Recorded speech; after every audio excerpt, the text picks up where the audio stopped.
Ladies and gentlemen, welcome back. This is the Coarse Podcast. I am Sean Rosser, your host, your guide to all things culinary for the next 30, 45, who knows, maybe 60 minutes if I'm lucky. Snowy morning here in Pennsylvania, snowy morning in Oklahoma, which is a bit of a foreshadow to today's guest. Now, I know I've been harping on and on about my fandom of Top Chef Seasons 4 and Seasons 9. I'm a creature of habit. I totally get it. But today, I'm breaking the habit. Episode 12's guest was born and raised in Oklahoma City, where he discovered his passion for food from reading cookbooks in high school. His culinary career began in a Mexican restaurant at age 19, where he worked various positions to garner a firm understanding of the inner workings of the restaurant industry. After realizing his passion for the culinary arts, he attended culinary school and went on to gain experience at a variety of restaurants, including Restaurant Alma in Minneapolis and Local in Dallas. Our guest continued his culinary career in Dallas, where he joined Stefan Piles and Samar by Stefan Piles as line cook and sous chef. His talents led him back to Oklahoma, where he became the chef de cuisine at the Coach House restaurant and general manager and executive chef at Divine Swine. More recently, he relocated to Dallas with his wife and 3 daughters to work at Ep13, but has since returned to Oklahoma City, where he currently reigns as executive chef at the George. And if you think this guy's career is lengthy already, you should check out his sweet handlebars. Ladies and gentlemen, and everyone in between, my guest today, standout chef, fellow dad, and master of the mustache from Top Chef Seattle, Season 10, Chef Joshua Valentine. Josh, how are we doing this morning?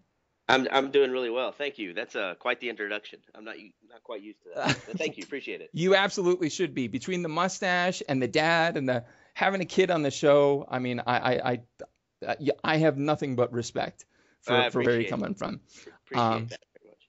So, again, just to give you an idea how we're going to go through the interview, we're going to start with starters, where you're coming from, you know, who you are, where you came from.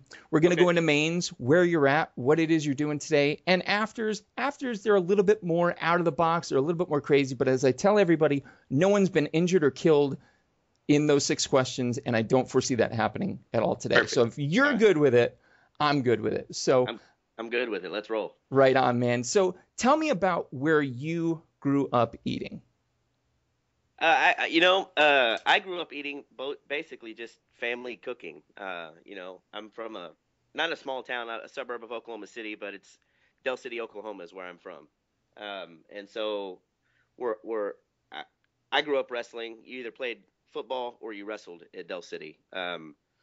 We're kind of known for wrestling. John Smith, who's a local legend in Oklahoma, is a 2-time Olympic gold medalist in wrestling. So that was the thing. So I grew up doing that, and it was always eating at home. You know, whatever my mom decided to cook or whatever I was allowed to eat.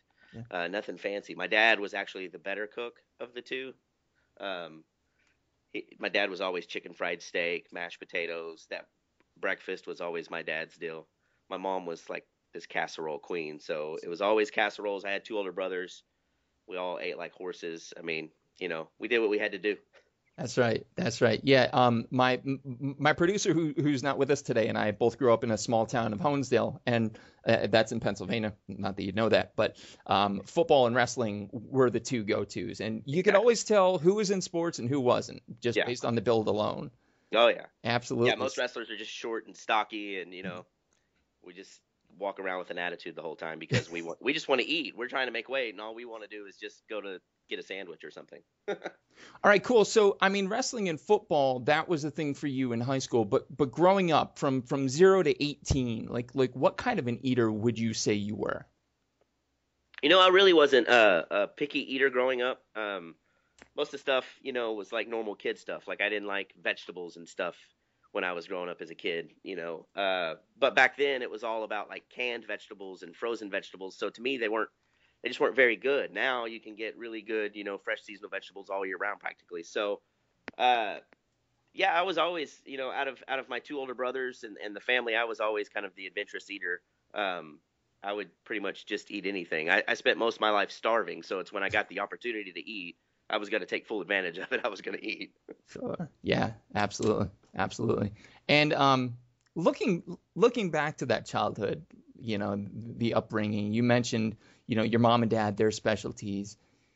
Are there foods that you miss the most, that you kind of sit back and think about and like, damn, I wish I could get that. Like, is there any food from that time in your life that just gives you a pain right in your heart? Like, Oh yeah, yeah. There's a couple. My grandfather's fried chicken is one, and then my grandmother, she used to fry potatoes in a cast iron skillet, and I don't know what she did, but they ended up becoming like this almost like crispy, almost mashed potato kind of. I don't know. She just, but I've never had potatoes like that ever, and no matter how many times I try, I can't ever replicate her fried potatoes, and that's just, I mean, just two things like that, you know. yeah. Uh, my grandparents also made like really good like pinto beans with like smoked ham hock and cornbread, you know, and fried potatoes. That was like a meal at their house, and that's still like one of my favorite meals to this day. It just, you know, the it just brings back a ton of memories. You know, I used to live next door growing up to Mm. my grandparents, so I was over there all the time. Yeah, you know, You know, and it seems like every time I ask this question, I mean, obviously, most of the folks I'm talking to here are, very elegant plating, very high-end cuisine, but everybody goes back to something like that, like just this ham hock and beans, or, yeah, something that's so simplistic, but you can never recreate it, like no matter how hard you try. In the case of those potatoes. yeah, it's you know, and it's just funny how you know, for me, I think it's really cool because you ask a chef about, you know, foods that they remember growing up, and we remember it in like really cool, like explicit details. And I don't know if that's, you know, if it's ingrained in our DNA. Hey, you're going to be a chef, but Mhm. you know, it's just one of those things. Like we always have like really uh, food triggers memories for us, and I think that's why we associate it with something where we have the fondest memories. And obviously, most people have, you know, great childhoods growing up and really good memories of grandparents and families and things like that. And I think that's why those, you know, those food memories always go back to that time, is because, you know, those are special memories for us. So that's one thing I really love about food, is the fact that it does that. No doubt, no doubt. And your grandmother's potatoes in the cast iron skillet, I imagine she was using like a nice light oil, like a grapeseed oil, right? No, it was no, totally animal fat. It was lard or Yes. bacon fat, or yeah, no, no, there was no grapeseed oil in my grandmother's house. There was butter, or there was, you know, a jar of fat in the refrigerator. So between those two, they brought you to where you are today. But looking even further back, like looking at your upbringing, who there would you say influenced you culinarily the strongest? Um, Man, I would probably have to say my grandfather. My grandpa was, I mean, I think just the way he was in general, he was very, you know, he was pretty quiet and soft spoken, as was my dad. But you know, just the way he carried himself, kind of in the kitchen, like my grandmother, when she was in the kitchen, was 90 to nothing. You know, she was in there just hustling and moving, like everything was going to go wrong if she didn't do something exactly at that moment. But my grandfather was just like, he wasn't in a hurry to do anything. You know, he just moved it. You know, this grace that he had, that when he was in the kitchen and he was just working and he was doing his stuff, he was just, you know, you could tell he was really enjoying it. I think more Mhm. so. And I just remember that, like, he would be in there and just as busy as my grandmother, but acting like he had all the time in the world and dinner was going to be ready when it was ready. And he just didn't seem to care. He was really enjoying it and taking his time. And I just remember that growing up. And so I think that, you know, having that association with really good memories, my grandfather always being happy in the kitchen, um, you know, I don't know. I think that's probably the biggest influence that I have. Now, I'm not that way in the kitchen. I'm a complete maniac and I scream, and, you know, but I, you know, I aspire to be that way in the kitchen, like Right my on. grandpa was. So it was really cool. That's awesome. That's awesome. So, with all these influences that clearly, impacted you, when was the moment that you knew food was what you wanted to do? Like, was it a moment? Was it a person? Was it a dish? No, What led I you? was, you know, I was actually kind of going through the process already. I had just finished. I was actually doing an internship out of culinary school at Restaurant Alma in Minneapolis.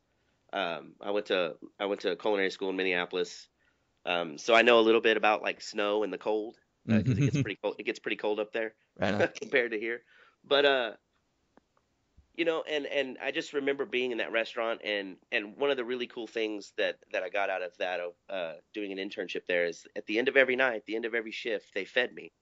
They would make me an item off of the menu and they would feed me, and so you know, that was the first time I got to eat serious food, like, food that, I knew where it came from. I was the one that broke down the ducks, and ground it up to make the sausage, and so that was the first time I actually got to see it and experience it. And you know, that's when I knew right then was like, okay, this is the time. This is serious here. Yeah.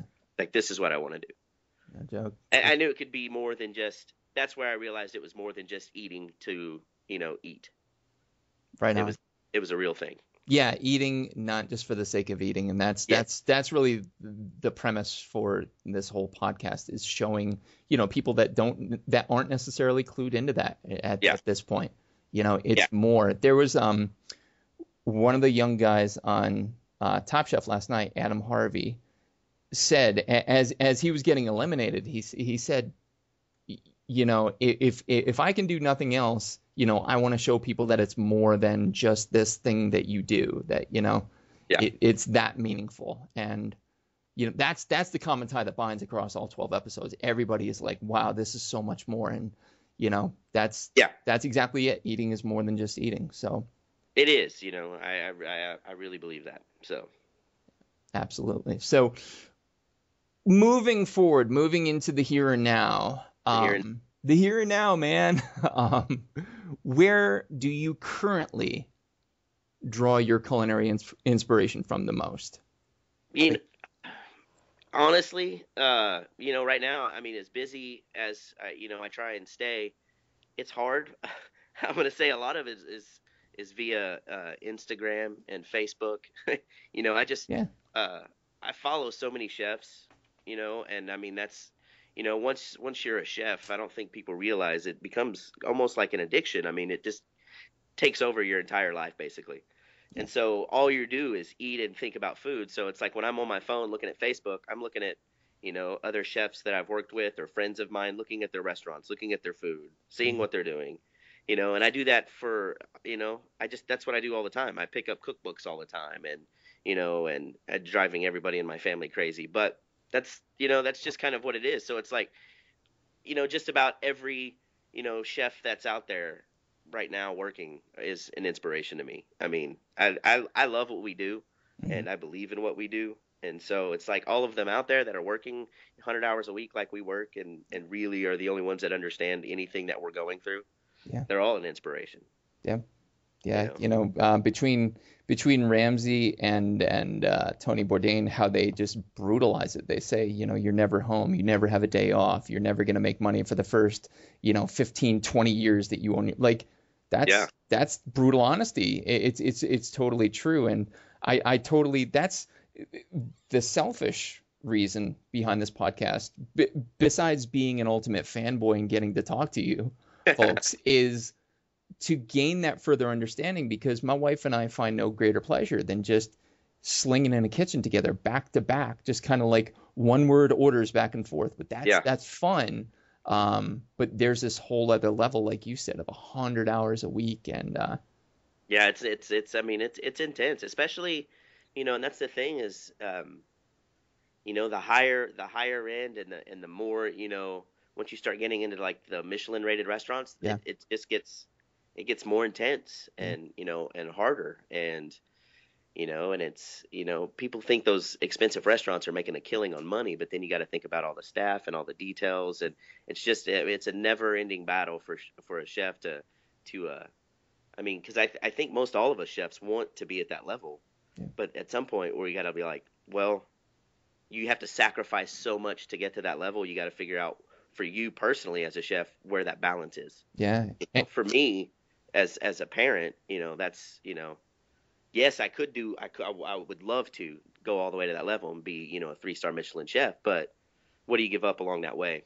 Right. You got to find the balance. Totally. Yeah. You actually grabbed the question right out from under me, because, as a parent myself, as a parent of 3, and you're a parent of 3, I believe. 3. I have 3 daughters. Yeah. God bless you. I've got 3 sons. Let's set it up. You and me. I'm a product of three sons. My mom had three boys, and I end up with all girls. Oof. Yeah. I think that's called revenge, isn't it? I'm completely lost. I have no idea what to do. Right on. Um, but yeah, going back to the Michelin star thing, there was and this is going back a bit. There was a French chef, I believe. He was rated 3, lost a star, and then killed himself, didn't he? Yeah. Oh man, I can't remember his name right now.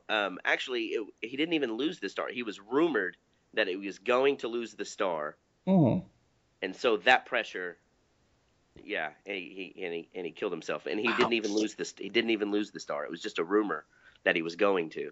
Holy shit. I mean, Yeah, and then after that, like Marco Pierre White went and turned in his stars, and there were a bunch of chefs that they were there. They were just like done with Michelin at that point. yeah. They're just like, we're not going to do that. We're going to turn in our stars, or Mhm. and some restaurants still do that today. They'll still turn in their stars because they don't necessarily they're not cooking for that. Mhm. They're not cooking to receive those accolades. They're just cooking their food, and so when they get recognized with that, they don't necessarily want it. They're just like, that's a lot more added pressure. Sure. But Sure. to me, you get a Michelin star, and it's like you're guaranteed business forever. Yeah. Yeah. I mean, so Absolutely. I don't know. But I mean, it's a lot of pressure, and like you said, Oh it's man, all about balance. that's so intense. I mean, yeah. I mean, yeah, it's all about balance within your life. I think. Yeah. I'm still figuring that part out. It's a struggle.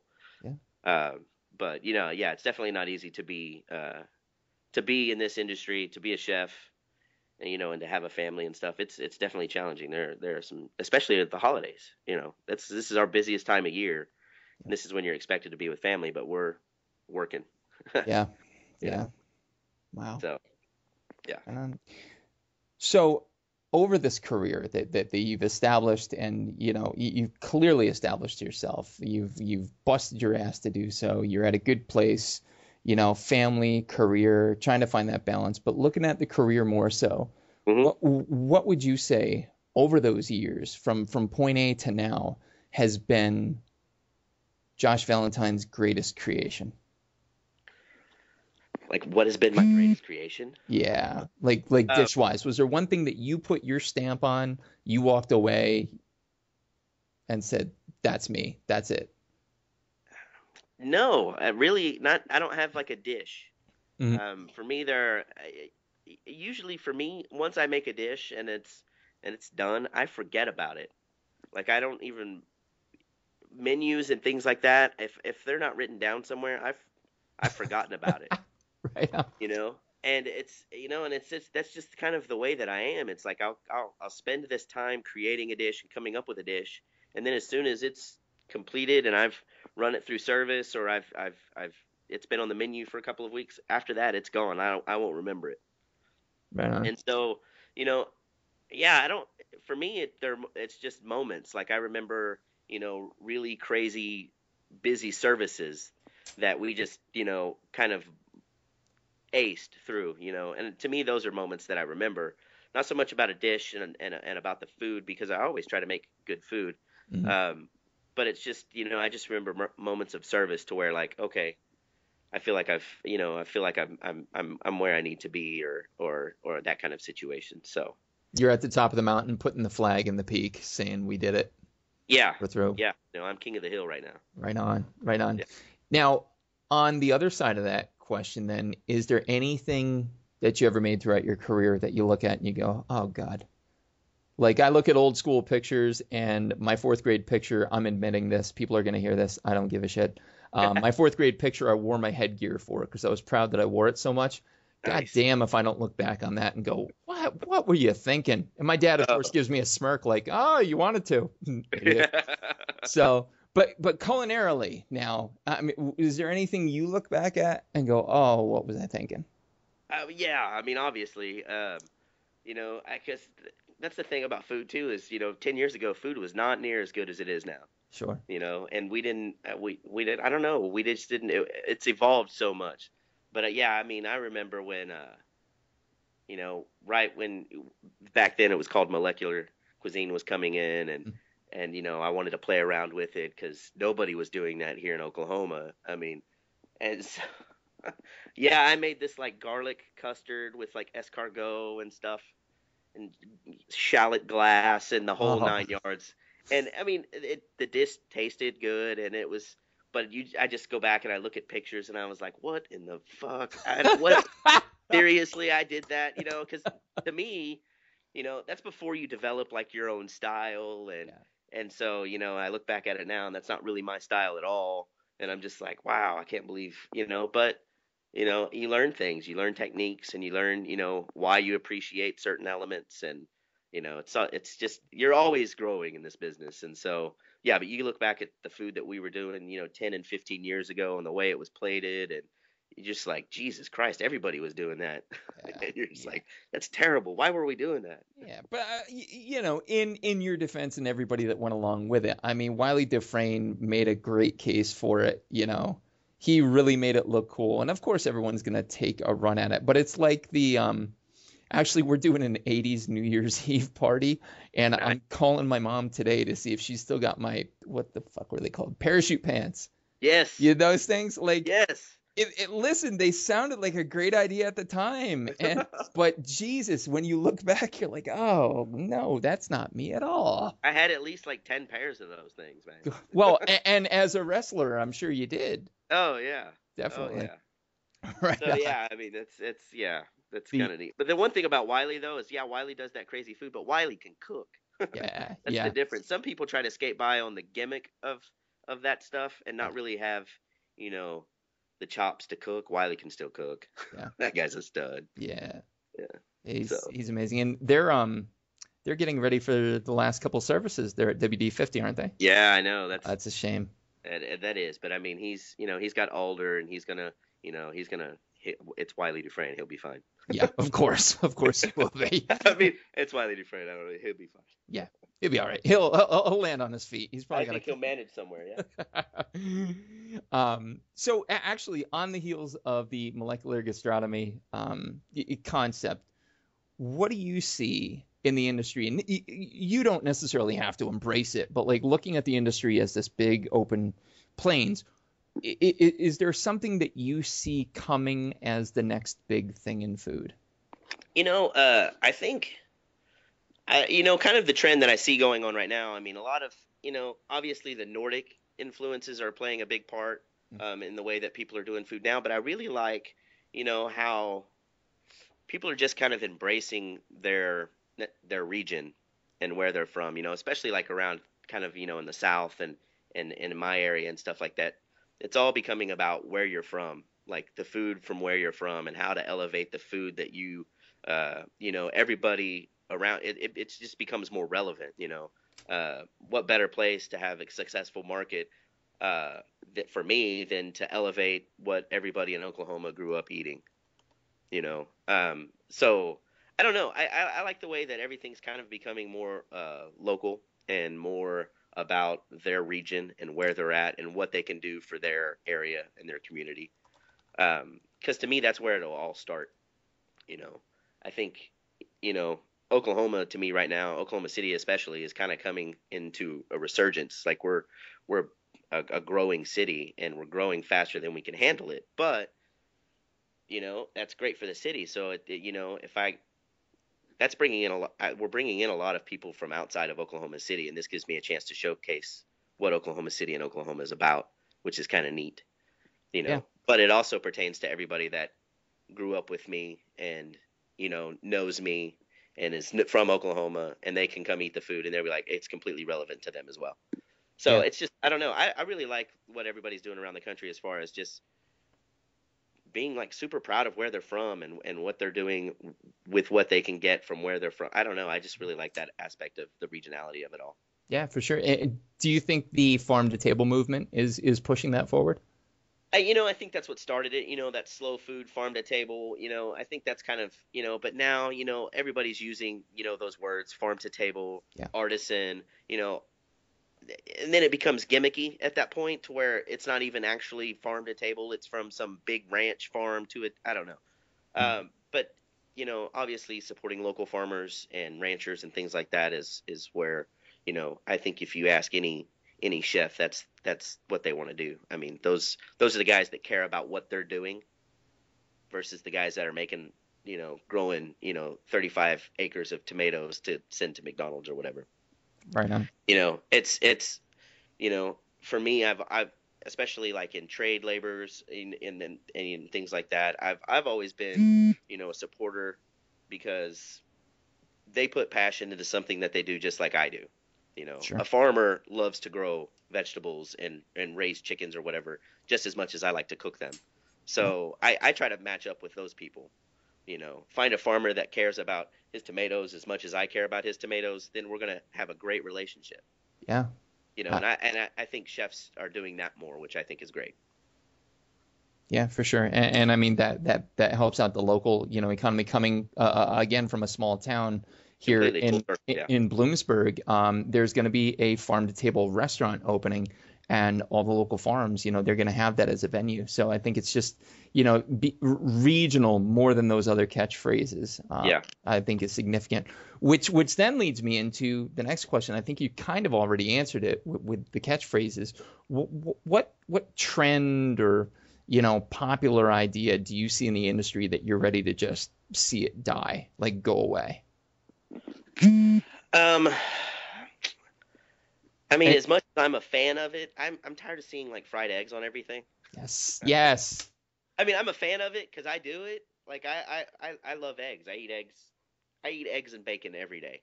I mean, let's be honest. I eat bacon and eggs every day. Awesome. At some point throughout the day. It doesn't have to be for breakfast. It can be at 11 o'clock at night. All right. But yeah, I'm a fan of it. But it's just I'm tired of it.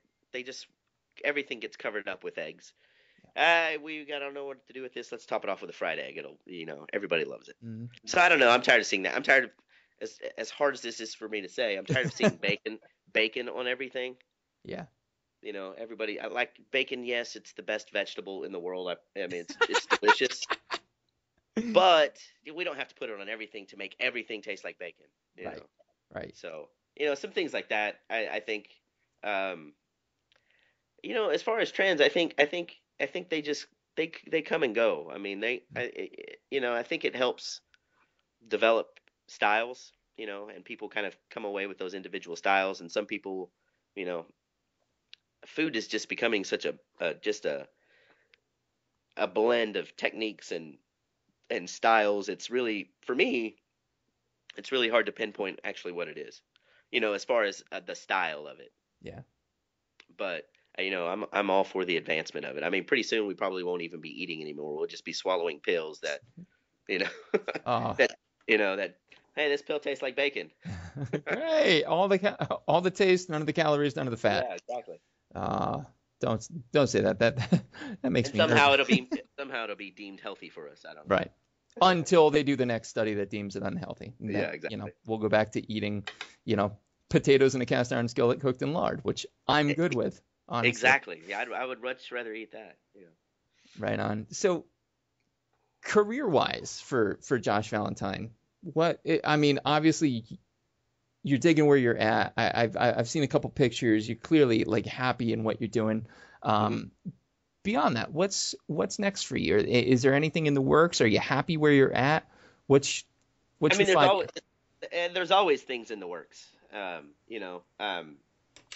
Yeah. I mean, I'm just the executive chef at the restaurant where I'm at now, so I don't have any ownership. And for me, that's where I want my own restaurant. So, that's kind of something that I'm starting to kind of try and put together right now and figure out where I want to go with that.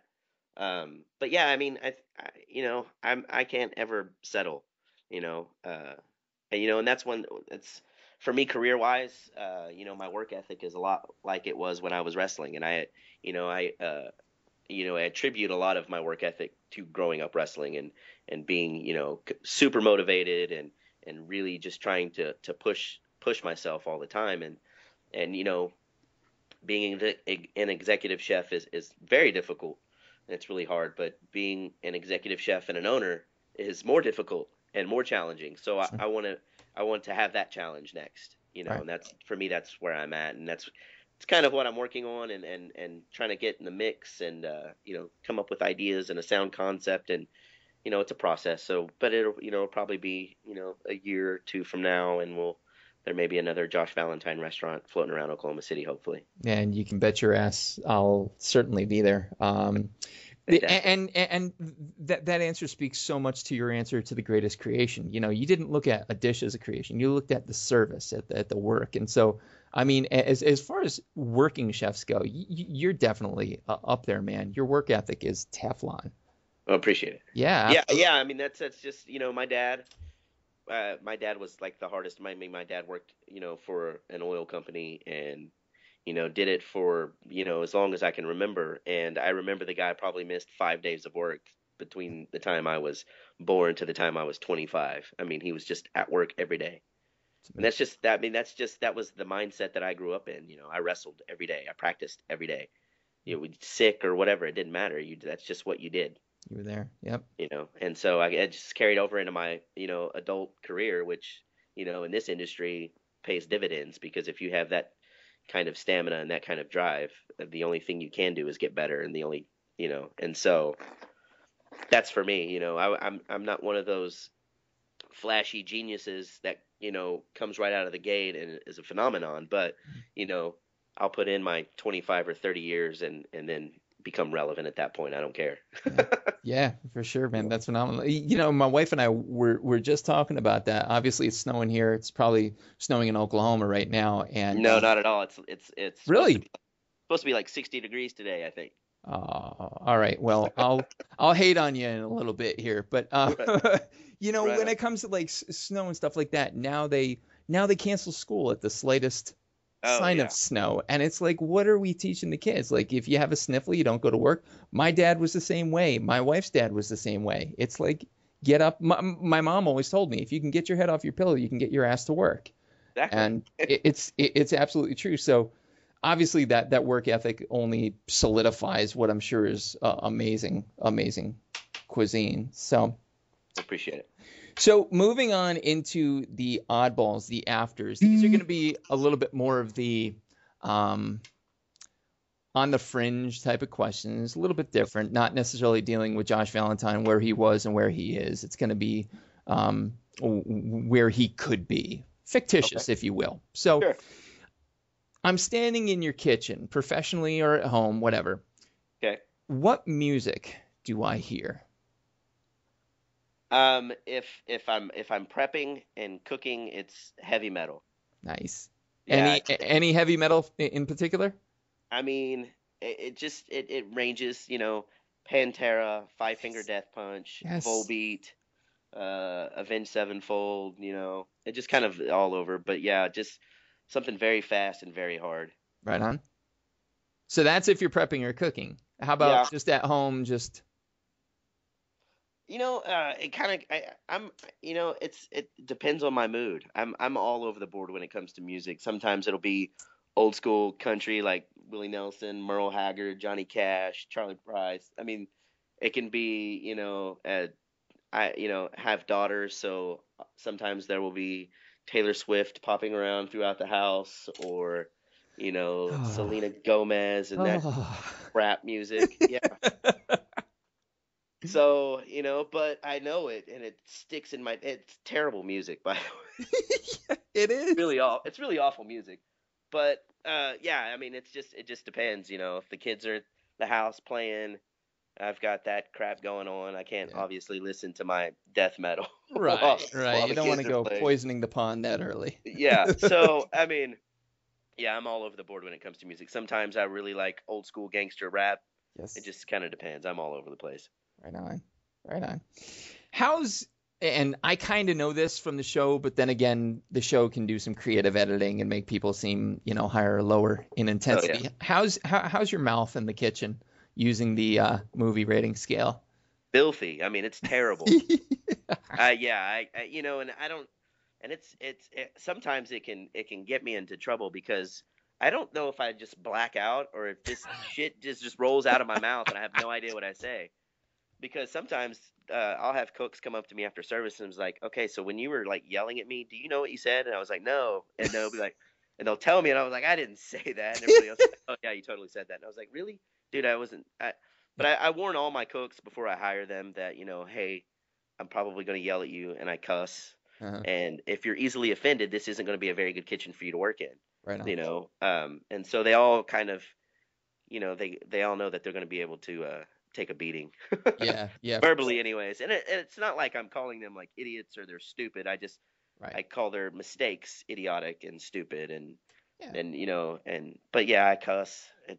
It doesn't do very well because actually in this restaurant we have a section of the restaurant where the restaurant itself is round. It's completely round and it's Yep. on the 20th story of a building.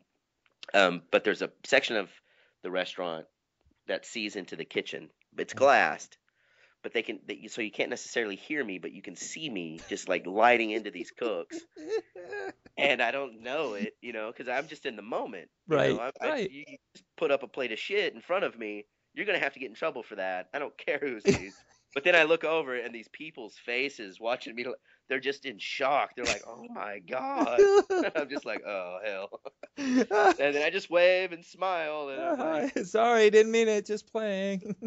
"Yeah, just kidding." So, But if you had to hang your hat on a favorite word or phrase, it would be fuck. I say fuck all the time. nice, Yeah, nice. I like every after every word apparently. It's But classic though. It's so multifaceted.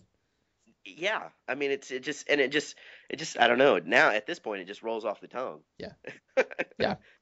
You know. No, I know, and I don't work in a kitchen, but I definitely And have a that's love the affair with that challenge for me word. too is coming home from work and shutting that off when I'm at home around the kids. Uh-huh. You know, that can be a challenge. Right But on. most of the time it's pretty good because Yeah, I switch into dad mode and my yeah. voice is even completely different when I talk to my girl. I mean, you're a parent, you know.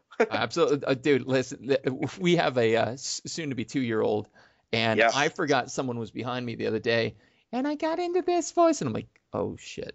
Yeah, And I right. turn, and they have this probably the same look that the diners are giving you when they see Yeah. you lacing into somebody. They're like, what the fuck is wrong with this guy? What the fuck is wrong with this guy? Yeah, exactly. Right on. All right.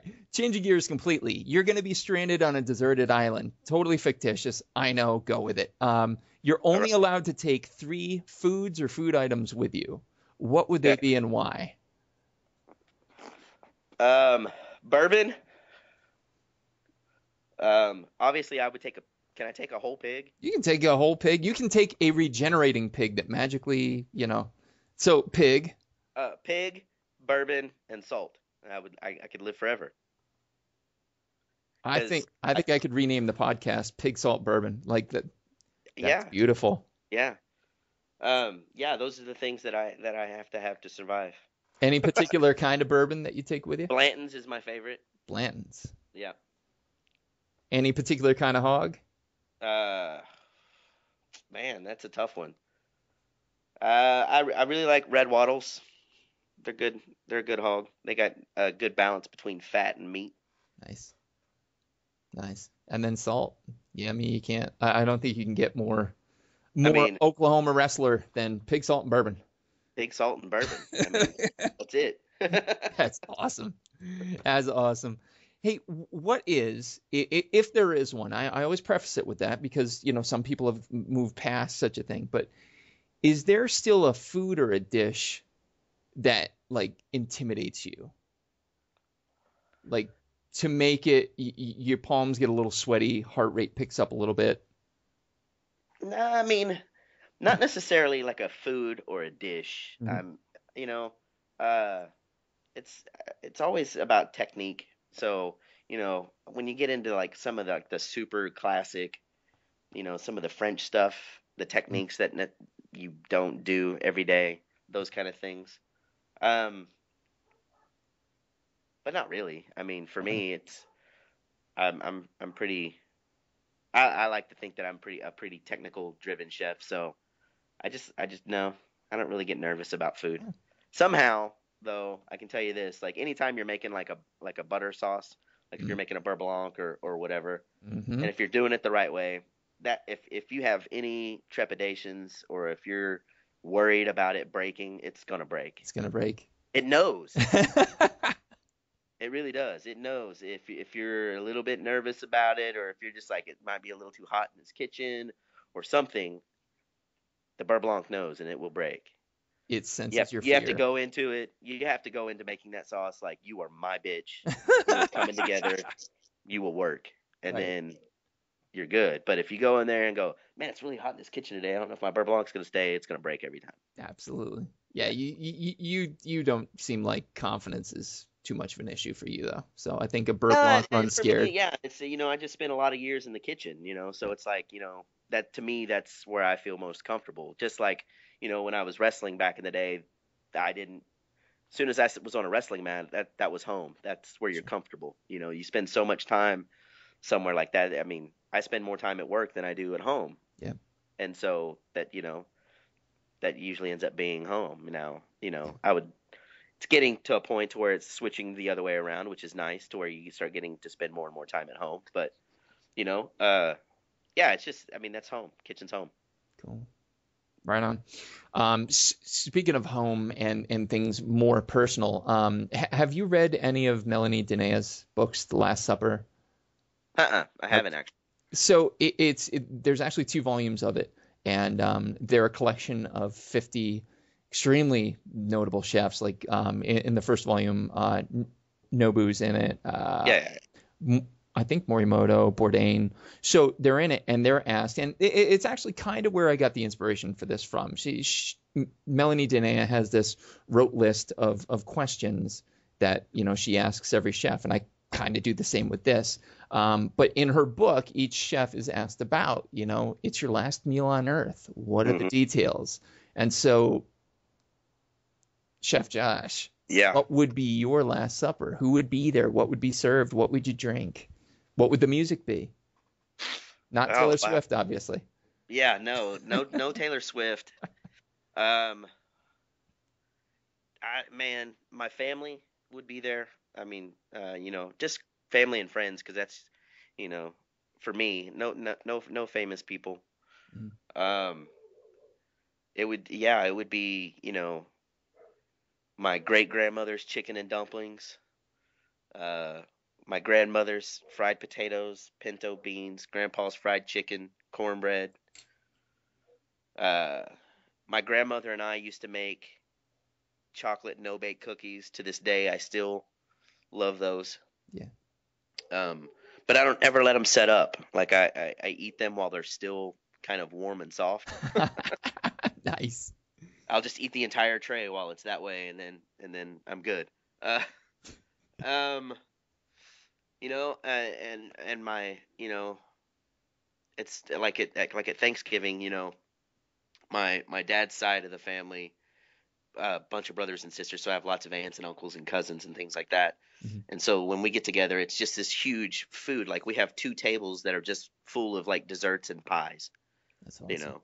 And so, I just see there being a ton of food like that at my last meal. But I have to have fried chicken, Mhm. beans, fried potatoes, cornbread, uh, chicken and dumplings. My great grandmother's chicken and dumplings. Her biscuits were out of this world. Yeah. Um, Music, it would probably be like old school country, because that's what my dad liked when he was alive, was, you know, Roger Miller, Yeah. all that kind of that whole thing going on. But just it would just be a party. I would have to have bourbon, Yes. there would be plenty to drink, lots of food, and it would just be a party. Hopefully outside, Yeah. you know. I like to spend a lot of time outside and eat outside and cook outside. Right Just on. be just a like what people call a barbecue, but it would just be an outdoor party where we would just be eating and drinking until you know till the end of the world.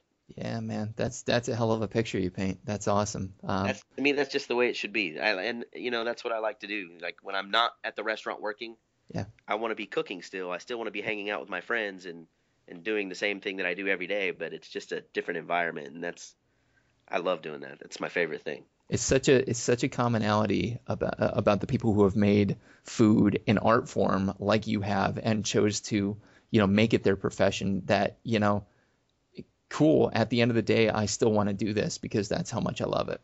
Yeah, It's yeah, amazing. and it's and that's it's kind of a double-edged sword about the whole media aspect of the restaurant business and food, and the Yeah. way it is now is you know it's brought a lot of attention to our career, But at the same time, you get, the kids that come out of culinary school and think that they can go be an executive chef right away too. Right.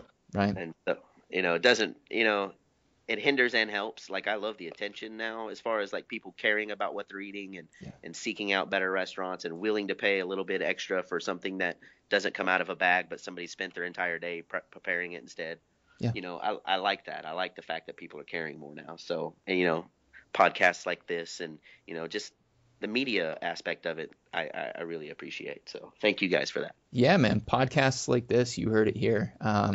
So last question, simplest question, but perhaps the most difficult to answer. What is food to you in one word? It's life. Yeah. For me, Life. I mean, you have to eat it to survive, but it's if I couldn't cook for a living, I would be a miserable person. Nice. Yeah.